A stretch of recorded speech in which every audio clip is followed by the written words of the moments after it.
Busy रखा हुआ है कि खुदा के द्वारा जो जीवन हमें मिला हुआ है उस जीवन को हम क्या कर रहे हैं, बहुत सारी पीड़ाओं में। खुदा कहता, और एक वचन अगर आप पढ़ेंगे पहला तिमोथी उसका 6 अध्याय उसका 17 वचन, फर्स्ट तिमोथी चैप्टर 16 वर्स 17, पहला तिमोथी 6 का 17 में कहता है, God generously give us everything for our enjoyment. परमेश्वर ने उदारता से, परमेश्वर के वचन में लिखा है, God generously given us everything for our enjoyment। परमेश्वर ने उदारता से हर एक चीज हमको दे दिया है ताकि हम आनंद मनाएं, खुशी मनाएं। आज परिवार के जीवन को जब हम देखते हैं, हम कहा बहुत सारी चीजें हैं। अगर खुदा कहता है मैंने सारे जहां को तुम्हारे एंजॉय के लिए बनाया, आनंद के लिए बनाया है। तिमोथी में पॉल कहता है, the first Timothy chapter 6 verse 17 में कहता है, God generously give us everything for our enjoyment. God has given everything, but we are busy, we have our own problem. आज हमारे जीवन के अंदर हम इतने तंग है, आज हमारे सामने इतनी बड़ी चुनौतियां हैं, आज हमारे जीवन के सामने इतनी अलग अलग प्रकार की बातें हैं जिसमें हम खो चुके हैं, बिखर चुके हैं। वी इग्नोर, हम लोग ने भूल चुके हैं कि जो जीवन हमें मिला हुआ है वो खुदा की तरफ से है और खुदा ने वो हमें खुशी मनाने के लिए इस दुनिया में लाया। लेकिन इस संसार में हम आ तो गए, लेकिन जिम्मेदारियों में, अपने परिवारों में, अपनी रिस्पॉन्सिबिलिटियों में, अपने जॉब में, अपने कैरियर में हम इतने व्यस्त हो चुके हैं कि जो इंजॉयमेंट है, जो आनंद है, जो सुकून मनाने की जो चीजें है वो हमारे जीवन से लुप्त होती चली जा रही है, बिखरती चली जा रही है। If you see in Ecclesiastic chapter 8 verse Ecclesiastic chapter 11 verse 8, सबोपदेशक उसका 11 अध्याय और उसका 8 वचन आप पढ़ेंगे तो यहाँ पे लिखा है, people out of enjoy every day of their life or matter how long you live। आप कितने समय तक इस संसार में जिंदा रहते हैं आपको पता नहीं है, लेकिन वो कहता है कि जो भी एक दिन आपको मिला हुआ है, जो समय प्रभु ने आपको दिया है, आप उसका आनंद उठाएं। Ecclesiastic chapter 11, सुजाता पढ़ के देखना बेटा। Ecclesiastic chapter 11 verse 8 में क्या कहता है, सबोपदेशक उसका 8 अध्याय और 11 वचन, यदि मनुष्य बहुत वर्ष जीवित रहे तो उन सबों में आनंदित रहे, परंतु यह स्मरण रखे कि अंधियारे से दिन भी बहुत होंगे, जो कुछ होता है वह व्यर्थ है। हाँ, मेरे पास में जो इंग्लिश का ट्रांसलेशन लिया है वो बहुत ही अच्छा ट्रांसलेशन है, और उस इंग्लिश अमेरिकन ट्रांसलेशन वो कहता है कि people out of enjoy every day of their lives no matter how long you live. आप कितने दिन तक संसार के अंदर जिंदा रहते हैं आपको पता नहीं है कि कल सूरज आपकी आंखें देख सकती है, नहीं देख सकती है। कल आप सूरज की रोशनी का दीदार कर सकते हैं, नहीं कर सकता है। आपके जिस्म से रूह कब निकल जाएगी आपको पता नहीं है। लेकिन हम फिर भी हमारे प्रॉब्लम में इतने पड़े हुए, इतनी समस्या हमारे जीवन में है, इस मैटर को लेकर, वो मैटर को लेकर हम खो चुके हैं और हम सोचते कि but that is not a life brother and sisters. परमेश्वर ने इसलिए जीवन आपको नहीं दिया कि आप केवल ये जीवन के अंदर अपनी जिम्मेदारियों में, अपने प्रॉब्लम में, आपकी समस्या में गिरे रहे, आपकी बीमारी में आप गिरे रहे। बाइबल में परमेश्वर कहता है, देखो लोग आपके शब्द को याद नहीं रखते। एक चीज याद रखना, लोग आपके शब्द को याद नहीं रखते, मगर आप जो बातों का उनको एहसास दिला रहे, फीलिंग दिला रहे, उस चीज को लोग याद रखते हैं। आपके परिवार में जो सदस्य है, आपके परिवार में जो बच्चे हैं, आपके परिवार में जो भाई है, आपके परिवार में जो पति पत्नी है, वो आपके शब्दों की तरफ उनको आकर्षित नहीं होंगे, लेकिन आप जो फीलिंग पैदा कर रहे हो उसकी तरफ वो लोग आकर्षित होंगे। आप कितना अच्छा शब्द बोलते हैं, कितना खराब शब्द बोलते हैं, वो मैटर नहीं है, वो मिटता चला जाता है समय के अनुसार, लेकिन फीलिंग कभी नहीं मिटती, जो फीलिंग आप दिला रहे हो। इसलिए बहुत ब्यूटीफुल लिखता है Ecclesiastic chapter 9 verse 9, सबोपदेशक 9 अध्याय 9 वचन, enjoy love, बोलता है कि enjoy life with your wife whom you love।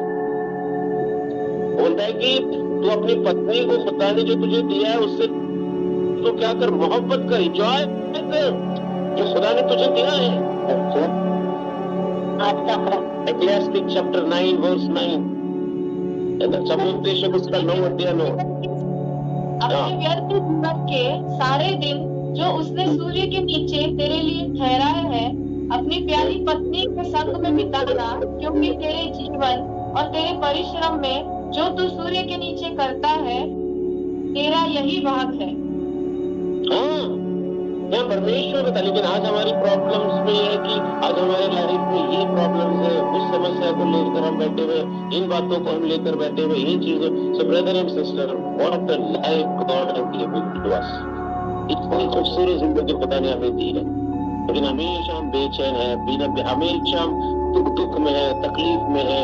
खुदा नहीं चाहता है आपका जीवन ऐसा हो। परमेश्वर ने आपको जो जीवन दिया, इसलिए अगर आप एक ऑसम फैमिली चाहते हैं, अगर आप चाहते हैं कि आपका परिवार एक अद्भुत परिवार हो, तो बहुत अच्छी बात है। Awesome family are playful. एक अच्छा परिवार जो होता है ना, वो परिवार अपने परिवार के अंदर प्लेफुल हर प्रकार की एक्टिविटीज को रखता है और एंजॉय करता है अपनी लाइफ को। और इस प्रकार का जीवन परमेश्वर चाहता है। और ये जो जीवन आपको खुदा ने दिया है, जो समय आपको परमेश्वर ने दिया है, that's God has given for the enjoyment, आपको आनंद करने के लिए दिया है। लेकिन हम कितना आनंद मना रहे हैं आपकी एक्टिविटीज से, आपके प्रॉब्लम से। हम अपने जीवन में कितने व्यस्त है, कितने तंग है। कभी हम अपने बच्चों के साथ, कभी परिवार के लोगों के साथ, कभी हमने फन किया है क्या, कभी हमने टाइम टेबल बनाया है क्या। लेकिन ब्रदर से केवल हम अपनी ही चीजों की तरफ फोकस करके भाग रहे हैं और भागते चले जा रहे हैं। Psalms 127 का 3 में लिखा है, भजन संहिता 127 का 3 में, चिल्ड्रन आर द गिफ्ट, बोलता है कि children are a gift from God. ये जो गिफ्ट है हमें मिला है बच्चों के रूप में, क्या हम उसका सही उपयोग कर रहे हैं, उसका सही इस्तेमाल हम लोग कर रहे हैं। यह परमेश्वर के वचन में लिखा है, children are the gift from God. बच्चे जो है परमेश्वर की तरफ से गिफ्ट है, तोहफा है। प्रभु आपके परिवार में एक अनमोल तोहफा ला रहा है बच्चों के रूप में, ताकि आप इंजॉय करें। लेकिन क्या आप उन बच्चों को लेकर इंजॉय कर रहे हैं लाइफ को? लेकिन ब्रदर एंड सिस्टर, आज जब अपने जीवन को हम देखें तो हम बहुत तंग है, व्यस्त है, खोए हुए हैं। क्या लिखा है Ecclesiastes chapter 8 verse 15, समुपदेशक उसका 8 अध्याय का 15 वचन में लिखा है।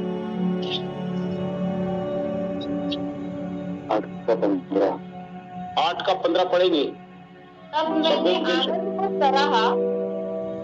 तब मैंने आनंद को सराहा, क्योंकि सूर्य के नीचे मनुष्य के लिए खाने पीने और आनंद करने को छोड़ और भी कुछ भी अच्छा नहीं, क्योंकि यही उसके जीवन भर जो परमेश्वर उसके लिए धरती पर ठहरा है उसके परिश्रम में उसके संग बना रहेगा। इंग्लिश का ट्रांसलेशन में अमेरिकन एक्सटेंडेड बाइबल में लिखा है कि आई recommended having fun, that way you will experience some happiness along with all the hard work God has given.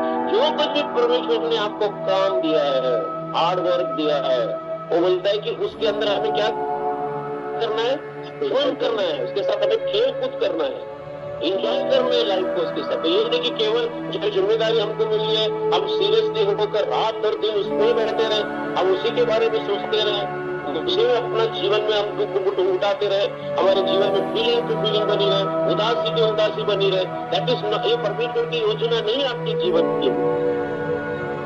प्रभु ने आपको बोलता है कि बोलता है कि having a fun that you, बोलता है कि वे यू विल एक्सपीरियंस। जो काम आपको चुनौती भरा काम है उसमें आपको लुत्फ उठाना है, आनंद उठाना है। लेकिन हमारी प्रॉब्लम अलग, बच्चों के साथ, परिवार के साथ।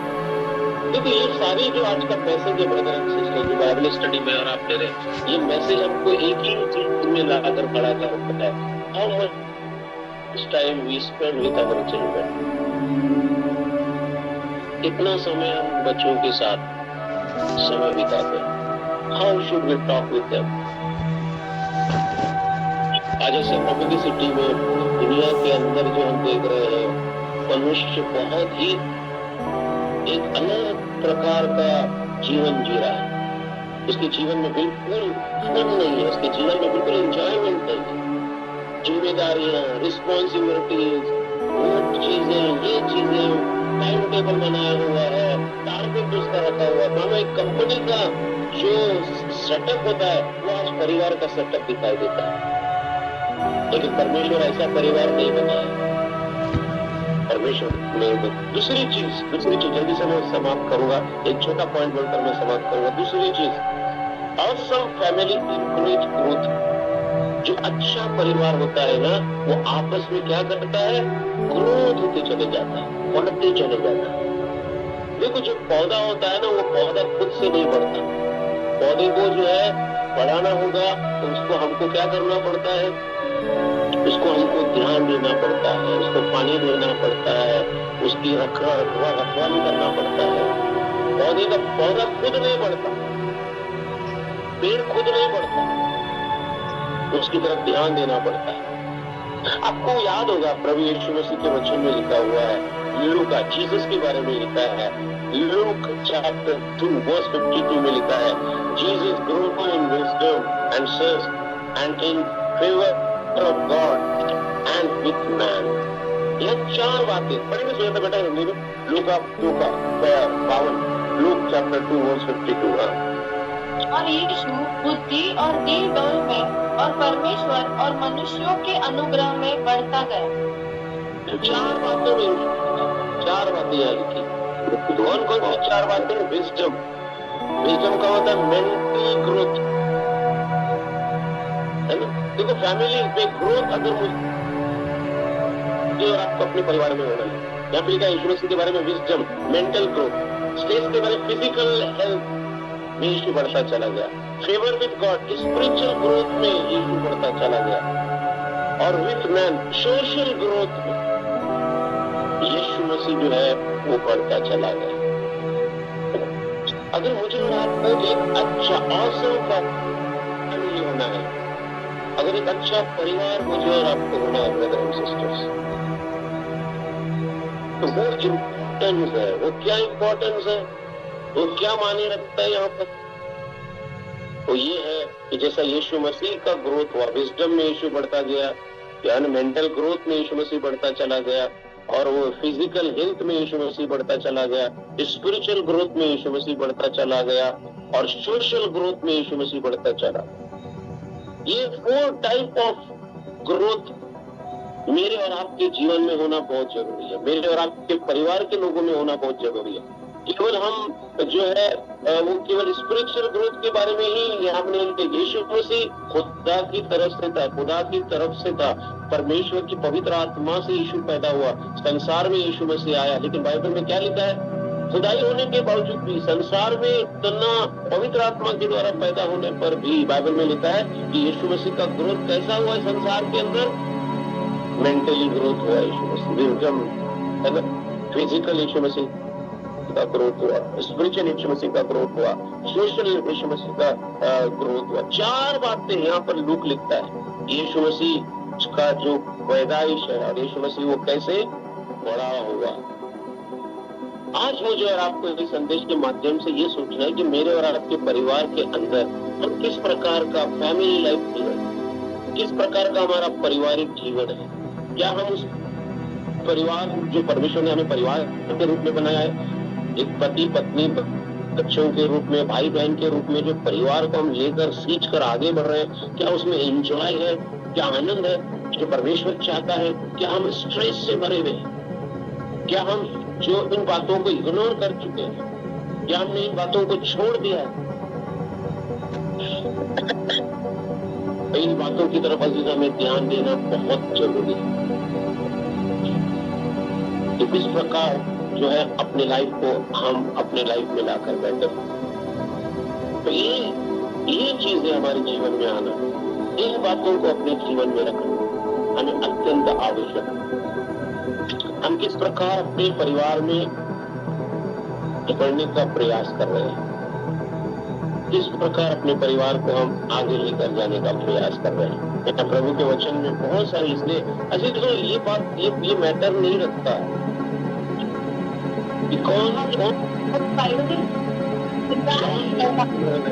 नहीं, बाइबल में नेहमिया के बारे में लिखा है कि नेहमिया के टाइम में लोग जो थे वो एकदम खौफनाक थे, डरे हुए थे, चिंतित थे, स्ट्रेस से भरे हुए थे। लेकिन नेहमिया कहता उठो, उधर नो मैटर प्रॉब्लम कितना भी बड़ा क्यों ना होने दो, समस्या कितनी भी बड़ी क्यों ना होने दो, but our God is there to take control everything. ऐसे तो जो खुदा ने मिट्टी के पुतले में जान फूकर एक बनाया, वो परमेश्वर क्या नहीं कर सकता। 4000 साल से 400 साल से जब लोग गुलामी में पड़े हुए थे, अपनी गुलामी में बैठे हुए थे, बाइबल में लिखा कि खुदा जो है ऐसे लोगों की गुलामी की जंजीरों को तोड़कर उन्हें सुरक्षित रखने की ताकत रखता है। वो खुदा क्या नहीं कर सकता।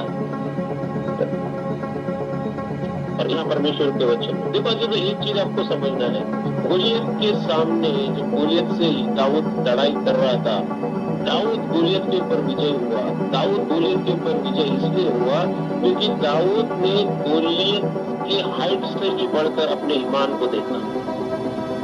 गोलियत की जो लंबाई और चौड़ाई की ऊंचाई थी, दाऊद का ईमान उससे भी बड़ा था। अगर हम चाहते हैं हमारे पारिवारिक जीवन के अंदर हमें सक्सेस होना है, कामयाब होना है, तो हम हमारे समस्या जो हमारे जीवन में आती है, प्रॉब्लम्स जो हमारे जीवन में आते हैं, उस प्रॉब्लम्स के ऊपर हमारा विश्वास होना चाहिए। वो कितना ऊंचा है, कितना लंबा है, कितना चौड़ा है, कितने उसकी तरफ हमें नहीं देखना चाहिए। हमें हमारे विश्वास को उसकी ऊंचाई से ऊपर बढ़ाना चाहिए, है ना। दाऊद जो था वो विजयी हुआ। दाऊद ने जो अपने ईमान को गोली से बड़ा माना, जितने 5 पत्थर जो है गोलियत को मार नहीं सकते, लेकिन वहाँ गोलियत को जो मारा गया, गोलियत जो जमीन पर गिरा, इतना बड़ा आदमी, इतना ऊंचा तगड़ा, है ना, वो दाऊद के ईमान के कारण गिरा। तो आज मेरे और आपके लिए बहुत महत्व का मुद्दा है कि हमारा परिवार, है ना। फर्स्ट पॉइंट जो था वो था कि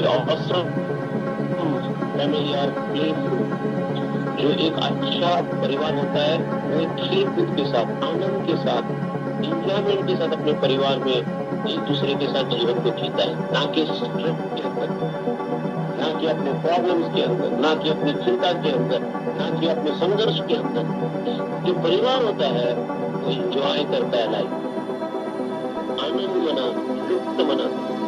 और खुदा ने इसीलिए आपको इस संसार में लाया, इस सारी सृष्टि का जो निर्माण किया है, सारे जहां को खुदा ने जो बनाया है, ये आसमान, ये जमीन, ये परिंदे, ये पेड़, ये फूल, ये बगीचे, ये झरने, ये आपके लिए परमेश्वर ने बनाए ताकि आप इंजॉय करें लाइफ को। प्रॉब्लम होंगे brother and sisters, problem is there, we have lot of responsibility in our life, but that is not our life। वो जीवन नहीं है कि हम केवल उसी की तरफ फोकस करते हुए अपने जीवन को बर्बाद करें। इसलिए नेहमिया के बारे में लिखा है कि जब यरूशलेम की दीवारें टूट चुकी थी, वो पूरी तरह से बर्बाद हो चुका था, बिखर चुका था, टूट चुका था, नेहमिया कहता है उठो, बोलता उठो, मेरा और आपका खुदा जो है वो रहम दिल है, वो सामर्थ से भरा हुआ है। वो हमारे बच्चों की, हमारे औरतों की, हमारे बहनों की, हमारे परिवार में जो हमारे भाई है, सबकी रक्षा करेगा। और बाइबल में लिखा है कि उसने तुरंत इतने जल्दी जो है उसने वो रीबिल्ड किया। तो लेट अस प्रे।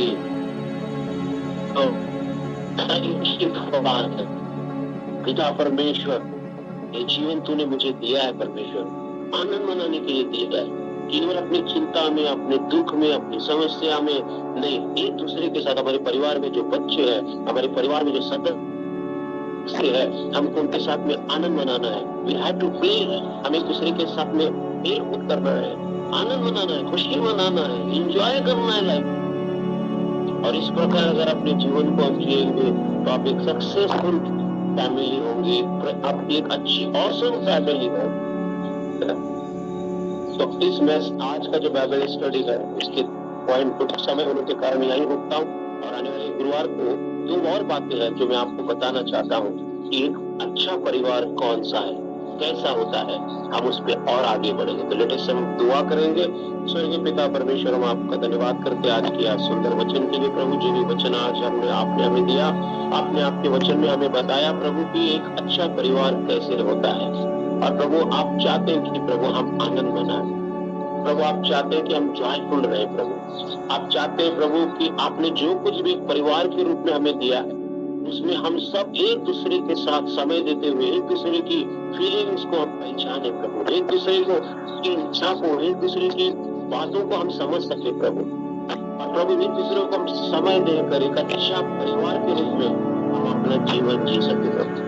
आज ऑनलाइन जितने भी लोग जुड़े प्रभु, मैं प्रत्येक के लिए प्रार्थना करता हूँ, तेरे अनुग्रह कृपा का हाथ तुरंत प्रभु हर एक को स्पर्श कर प्रभु। तमाम रुकावट हिंड्रेंस उनके जीवन में यीशु तेरे नाम में छीन रखते हैं। पिता परमेश्वर, आज जो समय उन्होंने आपके बाइबल स्टडी में दिया है प्रभु, ये समय के अनुसार उन्हें आशीष दे प्रभु। ये वचन उनके परिवार में कार्य करे प्रभु, और वो अपने परिवार को अच्छे से आगे बढ़ाए प्रभु। उनका परिवार अच्छे से आगे बढ़े प्रभु, आनंद पूर्वक और एक इंजॉयमेंट अपने परिवार वो करे प्रभु। ऐसी कृपा और दया कर आदर महिमा गौरव पिता जी देते हुए यीशु के नाम से मांगते सुनर कबूल कर। आमीन आमीन आमीन। Praise the Lord. Praise the Lord. Thank you. God bless you. Good night. Good night.